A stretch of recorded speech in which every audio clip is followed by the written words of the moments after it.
तो हाँ जी, क्या हाल चाल है मेरे भाइयों के। आई होप कि सारे बढ़िया होंगे। काफ़ी टाइम से मेरे इंस्टा अकाउंट पे और मेरे यूट्यूब चैनल पे कोई वीडियो नहीं आ रही थी और उसकी बहुत सारी वजह हैं। तो उसके पीछे है एक बहुत बड़ी स्टोरी। कुछ टाइम पहले अराउंड 1.5 मंथ पहले मेरा क्रैश हुआ था। बट क्रैश वो रीज़न नहीं था यूट्यूब पे कोई वीडियो नहीं आने का। क्रैश से भी बड़ा एक रीज़न था क्योंकि मैं ऑफिशियल वर्क से कहीं बाहर गया हुआ था, आउट ऑफ द कंट्री। और अभी मैं वापस आ चुका हूँ तो ट्राई करूँगा चैनल पे रेगुलर वीडियोस अपलोड करने का। अपना इंस्टाग्राम पे भी आता रहेगा। तो जिन्होंने हमारे इंस्टाग्राम को फॉलो नहीं किया, फटाफट से इंस्टाग्राम को फॉलो कर लो। तो क्या थी क्रैश की स्टोरी और उसमें मेरा क्या क्या लॉस हुआ था और मैंने क्या इसमें रीबिल्ड किया है, दोबारा इंस्टॉल किया है, दोबारा असेंबल किया। तो सबसे बड़ी बात कि मैं जैसे यहाँ पे जॉब करता हूँ और मेरा घर यहाँ से अराउंड 220 किलोमीटर दूर है। तो हर बार मैं क्या करता हूँ कि ऑफिस से थोड़ा जल्दी निकलने की कोशिश करता हूँ और अपने घर पहुँच जाता हूँ करीब 3 साढ़े 3 4 घंटे में। बट उस दिन क्या हुआ कि मैंने सोचा आ, जल्दी निकलता हूँ। फ्राइडे था, वीकेंड था और मेरे को पहले से ही लग रहा था कि आज मेरे साथ कुछ गलत होने वाला है। बट फिर भी मैं मतलब नहीं, उसको मैंने इग्नोर कर दिया वो सारे जो साइंस थे और मैं निकल पड़ा यहाँ से। तो जैसे मैं यहाँ से निकला कुछ किलोमीटर जाके सडनली क्या हुआ, मैं अपनी लेन में जा रहा था। मेरी स्पीड ठीक थी, 80 90 100 के बीच में, मतलब 90 to 100 के बीच में थी। और एकदम से एक अंकल ने, स्कूटी वाले अंकल ने लेफ़्ट टर्न कर दी, मतलब सॉरी राइट टर्न कर दी विदाउट इंडिकेटर। और वो कम्प्लीटली मेरे हॉर्न के बाद भी बावजूद भी वो कम्प्लीटली अंदर घुस गए, मतलब मेरी लेन के अंदर घुस गए और मेरे लिए बिल्कुल भी स्पेस नहीं छोड़ी। तो उनकी स्कूटी मेरी बाइक पे ऐसे साइड से टच हुई और टच क्या हुई, वो पूरे से वो कर दी उन्होंने और मेरी बाइक जैसे पूरी घूम के रोड पे गिर गई।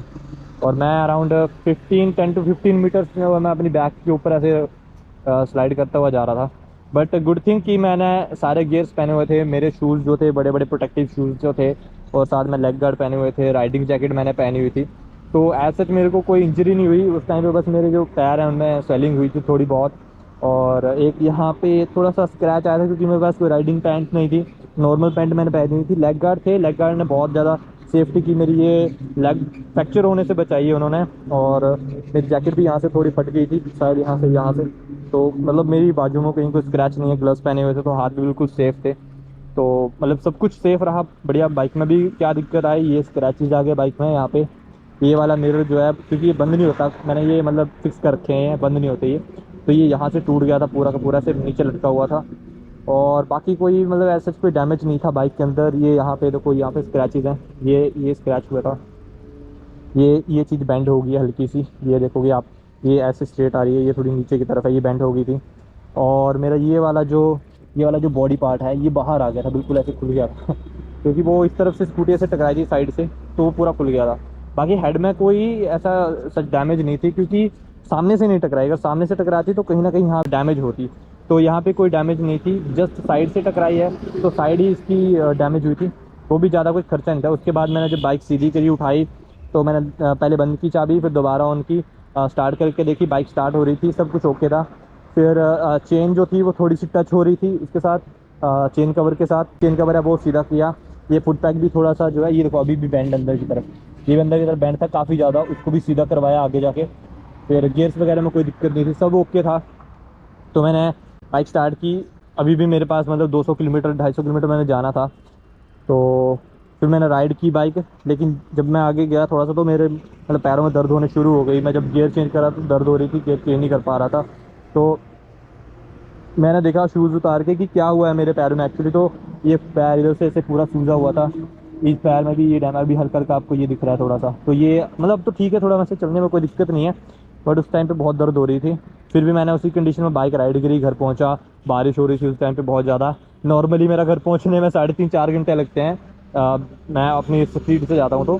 लेकिन उस दिन मेरे को 6 7 घंटे लगे थे घर पहुँचने में, मतलब मैं स्लो स्लो जा रहा था। और तो जब मैं घर पहुंचा मैंने घर वालों को बताया कि ऐसे ऐसे कुछ सीन हुआ है। तब रात के 11:30 कुछ हो रहे थे। तो घर वाले परेशान हो गए, तो मैं कहीं चोट तो नहीं लगी ऐसा वैसा। फिर मैंने बताया कि नहीं नहीं, चोट तो नहीं लगी, मैंने शुक्र है वो पहने हुए थे गियर्स अपने, तो बाइक में भी कुछ ज़्यादा डैमेज नहीं थी। उसके कुछ ही दिन बाद, मुझे 3 4 दिन बाद मुझे आउट ऑफ कंट्री जाना था ऑफिस के काम से। तो मतलब नेक्स्ट डे मैं गया डॉक्टर के पास, डॉक्टर को चेक करवाया, एक्सरे वगैरह करवाया। एक्सरे में ऐसा कोई फ्रैक्चर नहीं था, कुछ नहीं था, बस उन्होंने बताया कि मे बी लिगामेंट इंजरी है, तो कुछ दिन आप रेस्ट करो, आप ठीक हो जाओगे, 1 हफ्ता 2 हफ्ते रेस्ट करो, अदरवाइज़ वो महीनों तक आपको दर्द देगी। बट उस टाइम मेरे पास इतना ज़्यादा टाइम नहीं था। 4 दिन के बाद मुझे मेरी फ़्लाइट थी, मुझे जाना था। तो मैंने अपने ऑफिस बताया कि ऐसा ऐसा कुछ एक्सीडेंट हुआ है मेरे साथ और मैं ऑफिस नहीं आ सकता। तो 4 दिन मैंने अच्छे से रेस्ट की अपने घर पे। फिर भी मतलब हालांकि मैं घर में था, इतना भी ज़्यादा इंजर्ड नहीं था, मैं अपनी बाइक राइड करता रहा बीच में जब मन कर रहा था। वैसे घर वालों ने तो मेरी बाइक बिल्कुल बैन कर दी थी, घर में जब्त कर ली थी कि बिल्कुल नहीं देंगे तुम्हें। तो उसके बाद मैं जब अपने भाई को बोलता कि चल मेरे को घुमाने ले जा थोड़ी सी बाहर, तो वो बाइक चला रहा, मैं पीछे बैठता था, आगे जाके जैसे वो खेल रहा है कहीं, जैसे वॉलीबॉल खेलने जा रहा है शाम को, तो बाइक बाहर पार्क करता था, मैं बाइक उठा के भाग जाता था कहीं। तो मतलब ठीक है कि तब मैंने इन्जॉय किया फिर भी थोड़ा सा।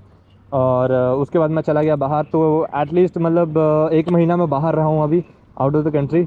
और अभी वापस आया हूँ, तो आने के बाद मैंने अपने भाई को बोला कि जो जो चीज़ें हैं मैं तुझे पैसे दे दूँगा, तू बस ये करवा दे ठीक तब तक। तो मेरे भाई ने इसका जो दूसरा पार्ट था वो एजेंसी से डलवाया, बॉडी का जो अंडर बेली पार्ट था। और ये मिरर्स मैंने दोबारा मंगवाए हैं, इंस्टॉल भी दोबारा किए हैं। पहले लोग पूछते हैं कि इंस्टॉल कैसे किए हैं, तो ये भी दोबारा इंस्टॉल किए हैं। सेम प्रोसेस है जैसे पिछले वाले किए थे, ये भी दोबारा सेम प्रोसेस से इंस्टॉल किए हैं। उसके बाद एडिशनली मेरे भाई ने इनके अंदर फ्लैशर्स इंस्टॉल कर दिए। तो फ्लैशर से यार काफ़ी ज़्यादा अच्छी लग रही है अभी बाइक, हैवी तो लगती है देखने में, क्योंकि ये टायर के ऊपर जो मैंने ये डाले हुए हैं व्हील कवर, इनकी वजह से काफ़ी अच्छी लुक्स आती है इसकी। और ज़बरदस्त मेरे को ये खुशी है कि टैंक के ऊपर कोई स्क्रैचेस नहीं है, बिकॉज टैंक के ऊपर कुछ डेंट वेंट होना बहुत बुरा लगता है यार, टैंक को एकदम अच्छा दिखना चाहिए। और ये वाइज़र भी मैंने नया डलवाया, पुराने वाला वाइज़र जो था वो भी इधर से ऐसे बिल्कुल टूट गया था। और अभी मेरे को दोस्त लोग पूछते हैं कि भाई ये वाला वाइज़र का लिंक दे दो, मैं लिंक देता हूँ उनको। दिक्कत क्या आती है, ये वाला वाइज़र ना ऐसे टच हो रहा है, ये देखो ये टच हो रहा है यहाँ पे, ये ब्रेक से भी आगे टच होता है। तो फिर लोग पूछते हैं कि भाई आपका भी टच हो रहा है क्या, मैं कहा भाई हाँ हो रहा है, अभी क्या करें। तो मैं तो ऐसे ही चला रहा हूँ, क्योंकि जब करता हूँ तो हो जाती है ठीक है, ऐसी कोई दिक्कत नहीं है, ज़्यादा कोई इंटरफेरेंस नहीं कर रहा है ये वाइज़र, बट ठीक है। तो अभी मैं जस्ट ऐसे ही आया था एक छोटी सी नाइट राइड करने के लिए, आप लोगों से थोड़ी सी बातचीत करने के लिए, आपको पास के थोड़े से दिनों में क्या चल रहा था वो बताने के लिए। और अब से ट्राई कर रहा हूँ मैं कि डेली कंटेंट डालूँगा यूट्यूब चैनल पे और इंस्टाग्राम पे रील्स। तो अभी मैं जाऊँगा फटाफट से इसको रिफ्यूल करूँगा, क्योंकि ये देखो लास्ट वाला जो सेल है वो ब्लिंक कर रहा है और मुझे इसको रिफ्यूल भी करना है। तो फटाफट से चलते हैं अब वापस और इसको करते हैं रिफ्यूल। अभी थोड़ी देर पहले इसका एबीएस भी बंद हो गया था, पता नहीं किस वजह से हो गया था। एक उधर से गेड़ी मार के निकलता हूँ, इधर से निकल, इधर से निकल।